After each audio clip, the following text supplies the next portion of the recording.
Agora eu vou conversar com um cara que quer mudar um dos pilares da humanidade. Vem nessa nova onda com a Lê Pelais. Freud disse que amor e trabalho são os dois pilares da humanidade. É verdade? Eita! É verdade, eu concordo com Freud. E como que tá o trabalho hoje em dia? Acho que o trabalho, infelizmente, hoje é visto com muito sofrimento, né? As pessoas sofrem muito nas relações de trabalho, porque no fundo a gente foi mais educado para arrumar emprego do que para ter trabalho. Então a relação é muito mais de encontrar o trabalho como um lugar onde eu vou receber alguma coisa. E qual que é a diferença entre trabalho e emprego? Tem uma diferença marcante e essa eu quero deixar assim bem marcada para o pessoal furar a cabeça aí.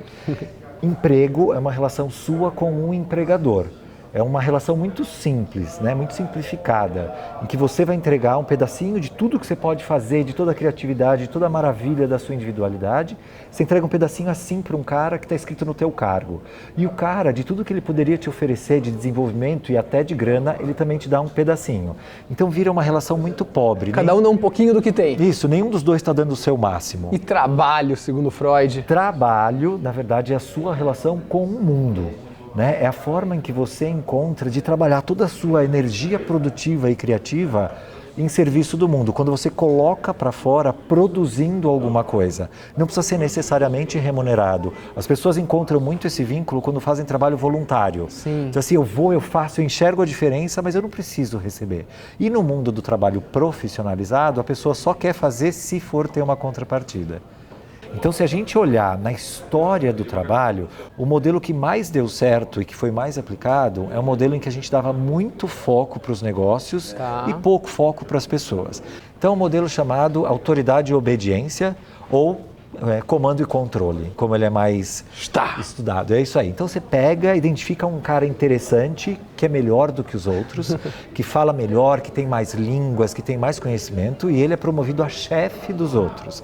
E aí ele tem poder de pressionar aquelas pessoas para que elas entreguem o trabalho. Já tem uma premissa aí de que se eu não pressionar, não vai sair. Então o cara tem que ser poderoso e pressionar os outros. Exatamente. E aí, esse é o modelo em que a gente vive normalmente. Só que ele desgasta essa relação. O trabalho sai, ele funciona, ele é super rentável. Mas a gente que trabalha nesse modelo fica desgastado. As pessoas não estão felizes sendo pressionadas e apanhando lá. Não, exatamente. Então, quando a gente olha hoje, felicidade no trabalho, ela depende muito do modelo de gestão e de liderança que uma empresa adota. E como que faz para um modelo em que é muito negócio e pouca gente e pouco pessoas para subir, para continuar com muito negócio, mas também ser muitas pessoas? É isso. Gradativamente, o que a gente vai fazendo é identificar, mudar o perfil do líder. Ao invés de a gente tentar identificar o líder que é interessante, que é melhor do que os outros, a gente vai identificar quem são os líderes interessados. Então, são pessoas bem preparadas, são pessoas diferenciadas que aceitam esse desafio. Mas ele enxerga no outro uma oportunidade de desenvolvê-lo, de trazer toda essa essência produtiva que o cara tem. E ele se realiza a partir dessa interação. Aí a gente vai falar de uma liderança em equipe, em que esse líder interessado está mais próximo da equipe, ajuda a equipe a se desenvolver e todo mundo é mais feliz. Mas aí a gente chegou nesse momento que é negócios forte, pessoas forte, e daí as pessoas estão felizes, e daí as pessoas começam a ficar muito felizes e o negócio vai debandando até que você esquece de negócios e onde a gente chega. Então, existe esse risco, né? Quando a gente começa a olhar muito para as pessoas dentro de uma organização, quando a gente começa a ouvir demais, as pessoas demandam naturalmente. Né? O ser humano é um ser que ele fica insatisfeito rapidamente com as coisas que ele adquire. Ele quer mais, é mais, é mais. E uma empresa que fique focando demais em atender essas necessidades pode deixar escorregar o negócio. Quando isso acontece, a gente cai um pouquinho num lugar perigoso da matriz de liderança que se chama liderança clube de campo. Que aí as pessoas são muito felizes e aí você trabalha, leva seu cachorro, trabalha fantasiado, tem cervejada às 10 da manhã, mas o trabalho não sai. Porque o combinado de uma liderança em equipe é uma relação horizontal, mas não é a horizontal que não tem cargo. É a horizontal que nós somos adultos. E aí a gente se olha aqui nesse nível e todo mundo é adulto. Ou seja, se eu combino algo com você, eu não preciso te cobrar, eu não preciso fazer nada. A gente tem essa relação. Na hora que a gente cai Na liderança clube de campo, e que o líder interessado não sabe como trazer essas pessoas de volta, porque elas não estão de sacanagem. Elas estão felizes. É legal, né? Elas estão quase distraídas no trabalho. E aí você fala, cara, precisa conseguir entregar aquilo, e eles não conseguem ter disciplina para entregar. Aí esse líder, ele desce lá para o outro quadrante, fica pé da vida, volta, pega todas as ferramentas de pressão e começa a bater nas pessoas. Então é o dia que mesmo o chefe que você admira tem um chilique. Aí ele briga com você e fala para você fazer isso e aquilo, e todo mundo faz tudo. E aí tudo que estava travado na empresa... Aí pessoas sai. Aí a gente está ensinando para as organizações que o ciclo é esse. Olha, trabalha bem chato, que o trabalho sai. Você já viveu nesse mundo? Tem algum exemplo prático na sua vida de um exemplo? Cara, eu vivi. Muito negócio e pouca pessoa? Vivi. Eu tive a oportunidade de viver os dois mundos, atravessar o portal. A luz. Então eu trabalhava numa empresa que tinha uma cultura muito pesada, que era uma cultura de gerar valor por conflito. Então mais ou menos assim, ó, eu te irrito tanto que só de raiva você faz um trabalho bom para provar que eu estou errado. Obviamente pode ser muito positivo para a empresa, mas para as pessoas é terrível. Né? Existe um sofrimento nas relações muito marcado, mas o trabalho sai bom. E aí um dia nessa organização, depois de trabalhar muitas horas, no comecinho da noite eu recebi um telefonema da sala da presidência. Aí, muito bem, fui para a sala da presidência, que segundo a secretária do presidente, eu tinha que ir, era imediatamente importante que eu tivesse naquela reunião. E aí eu entrei naquela sala de reunião de novela, né, que tem uma mesa gigante, cheio de vice-presidentes do lado balançando a cabeça. E lá no finalzinho tem o senhor presidente com uma luz própria sobre ele, um spot. O supra-sumo. E aí eu entrei na sala e já fui muito mal recebido, né? O cara olhou, já falou assim, pô, mas que bom que você veio falar com a gente, né? Porque aqui ninguém tem mais nada para fazer, você deve se achar muito ocupado, né? Como se eu estivesse demorando para ir numa reunião que eu nem fui chamado. E eu entrei meio acuado e tal, e aí o cara falou assim, eu também não vou te incomodar, porque você deve ser muito importante, eu vou só te fazer uma pergunta. Quem foi o imbecil que fez esse slide? Neste momento. Obviamente, o imbecil que tinha feito fui eu, né? Era eu. E aí eu fiquei muito irritado, falei, eu vou matar esse cara desgraçado, vou bater a cabeça dele na ponta da mesa e tal.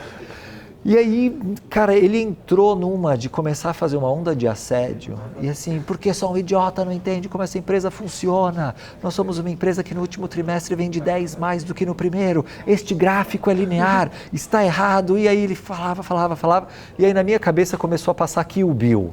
Né? Eu imaginando de que formas eu ia matá-lo espirrando sangue no slide.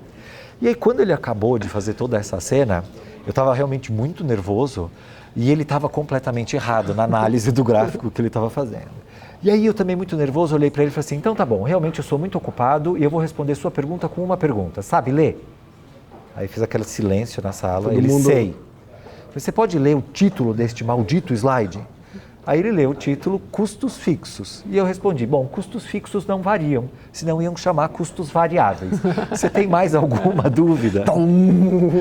E aí todo mundo começou a rir, porque fazia parte daquela cultura. Ele ensaiou um pedido de desculpa, não, mas é que... E eu já saí marchando feliz, né? Me vinguei. Campeão. E aí, quando eu saí, eu percebi que estava errado. Falei, não, cara, eu não posso me alimentar dessa energia. Essa cultura. Né? E pior ainda, eu estou sabendo jogar esse jogo. Eu estou gostando, eu me realizei de uma atitude infantil de expor o presidente da empresa na frente dos outros. Verdade. Agora, óbvio que uma ação infantil como essa vai sempre ter consequências. Sem dúvida. Né? Você trabalha numa grande empresa. Passa no RH e... A diferença é que as consequências não foram exatamente as que eu esperava. Né? Eu achei que eu ia ser demitido, mas na verdade eu fui promovido. Você teve o comportamento que os caras... É isso. Olha, esse é o material que a gente quer nessa empresa. Olha que garoto ótimo. É isso, o cara vem, ele é pressionado, ele não espana, ele sabe o que está fazendo e ele vai responder, seja lá para quem for. Quero manter esse cara.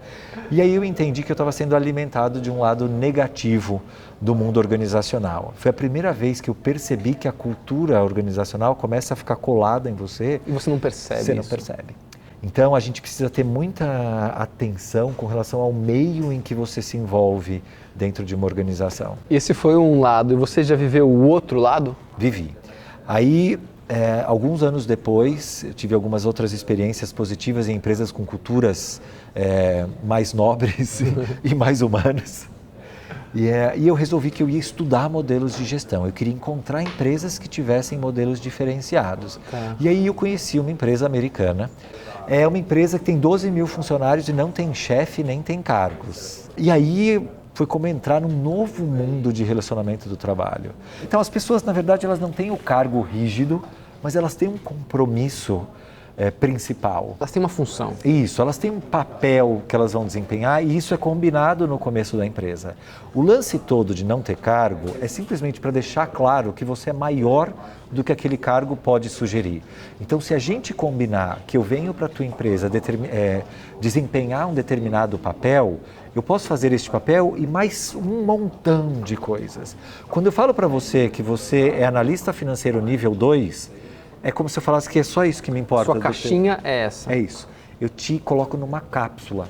Então, dentro dessa empresa, eu tive exemplos fantásticos de como o ser humano responde quando ele tem espaço, como ele pode exercitar a responsabilidade com autonomia. Sempre que duas pessoas se unem dentro de uma organização, surge uma terceira pessoa. Então, o Alê pode ser um ótimo profissional e o João pode ser um ótimo profissional, mas quem entrega o trabalho para o resto do time quando a gente trabalha junto é essa terceira pessoa que surge. Que não necessariamente vai ser ótimo. Exatamente. Às vezes ela não é boa. Às vezes nós dois juntos não damos um caldo bom, né? Então, conhecer isso dentro dessa organização foi desafiador. E aí tinha uma série de exemplos que eram de pensamentos fora da caixa. Então, por exemplo, teve uma reunião que foi interrompida porque uma pessoa me pediu para passear com o cachorro. E aí, quando isso aconteceu, oi, como? Né? Então, na hora que fala isso, fala, é muito chocante isso. Total. Né? Mas foi uma conversa adulta. A gente avaliou se ia ter impacto para a organização, ela me perguntou. Tá. E ela estava em outro país, ela podia inclusive mentir para mim e falar que ela ia fazer outra coisa. Quando ela voltou para a reunião, ela me agradeceu por ter compreendido, embora eu não tivesse compreendido, tá, gente? Compreendi depois. Depois que você... E aí ela me explicou, olha, na verdade meu marido morreu no ano passado, o meu cachorro tem 13 anos e eu moro do lado do escritório. Eu saio umas 3 ou 4 vezes por dia porque eu sei que eu não vou ter muito tempo com ele. Então, quando eu volto, eu estou tão mais energizada que eu produzo muito melhor. Que legal. Isso coloca uma perspectiva completamente diferente para a questão. Total. Que é que eu não sei o que é melhor para você. Se você acha que pausar agora vai te trazer de volta para essa reunião com muito mais gás, cara, eu quero que você faça isso. Claro. Mas a gente carrega a relação de trabalho com julgamento. Então, eu acho que você está errado ao tomar essa decisão. Então, essa foi uma empresa bem interessante, que trouxe bastante exemplo de como a gente consegue exercer a empatia sem ser ingênuo. Se fosse uma reunião parruda, que não tivesse prazo, que a gente tivesse que fazer, e alguém pedisse para passear o cachorro, é óbvio que a gente vai falar, gente, desculpa, não é apropriado isso agora. Sim. Mas no dia a dia, quantas oportunidades a gente tira das pessoas de se motivarem e de decidirem o que é melhor para elas. E aí a gente está falando de uma empresa que ela não é nada complacente com baixa performance, muito pelo contrário. Tem muitas ferramentas para conseguir levantar a performance desse grupo para garantir que a gente fique num nível positivo de performance. Porque quando eu tiro esse papel de chefes rígidos e hierarquia, quem manda é a pressão social. Nessa empresa, eles até chamam de uma cultura baseada num Lattes. E aí é até bom que a gente está na rede, porque Lattes é uma treliça, exatamente assim. Tá. Em que você pode navegar pelos pontos e achar a melhor informação dentro da rede, a pessoa que tem mais conhecimento, ou seja, não importa quem é e onde está. A gente navega e chega e a gente só se sustenta juntos. Então, se você começar a afrouxar o seu ponto, vai ter um impacto lá do outro lado. Todo mundo vai ser impactado. Então, a gente se cobra de uma maneira saudável, porque todo mundo quer que aconteça o desenvolvimento. É uma coisa bem diferente mesmo. Esse papo tá incrível, muito bom, sensacional, mas infelizmente acabou.